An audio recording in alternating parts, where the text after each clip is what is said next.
have fallen into bad sequences, maybe too mmany fastballs in a row, maybe too many changeups, maybe not enough of this pitch. It gives you an indication of how many first pitch strikes the guy threw. It tells a story in itself, basically, of what the game was. To be able to identify pitching patterns, so what pitches work for a hitter, you know, it's threefold. Once you see it, then you write it down, and then you verify it. So your mind is saying, hey, yeah, that's why I want to pitch this pitch first, second, third, combinations, and watch what the hitter does with that pitch. And so you have a point of reference. Sounds reasonable, right? Not to the pitchers. No, I hate it. The only good thing is if it's cold outside and I have the chart, that's all right, because I get to go in the clubhouse and stay warm. I'm excited that I don't have to do it anymore being in the bullpen.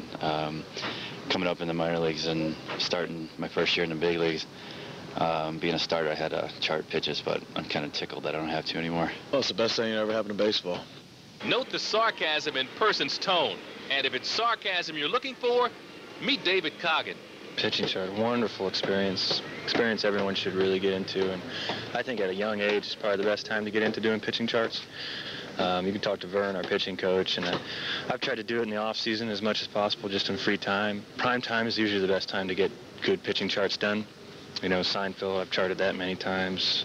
Friends, you know, it's the new reality TV shows are probably a little more difficult to chart, but you know, with practice becomes, you know, something great. All kidding aside, it could be worse for Coggin and company.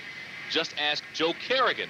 I used to have a pitching coach named Larry Bernarth, a great pitching coach back in the early 70s for the Expos. And what Larry used to do to make it interesting for the guys, he was an old English teacher, and he used to give them a mark, A, B, C, or D, on their penmanship, and then accuracy, you know, and then on writing, how clear their writing was, and it made it a little interesting. Next day you come in and you got marked like a paper, you know, A, B, C, or D. How would today's Phillies pitchers grade out?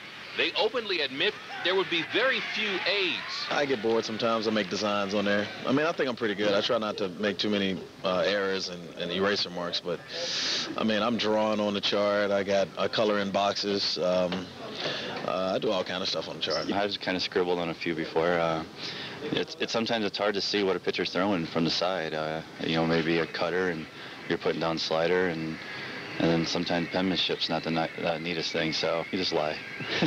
So pitching charts are the bane of a baseball pitcher's existence. How to make it fun? Make up nicknames. With Duckworth, we got Aflac, you know, for the duck commercial. The Dia. Say El Guapo, Cormier, Frenchie. When Jose's in there, Joe Table. Who else we got? Ricardo Bottolico. I'll spell it with like bottle and then Eco, you know, Lico. Coggin, I think I put Beaker for that Sesame Street character, just Beaker, because he makes his funny sounds all the time. And he also makes pretty funny comments, especially regarding his favorite pastime. I think the most crucial part about a pitching chart is right at the top of the page. If you've ever seen one, it's a very important thing. It says weather. You have to get that weather right. I mean, if it's partly cloudy and you say cloudy, the chart's wrong.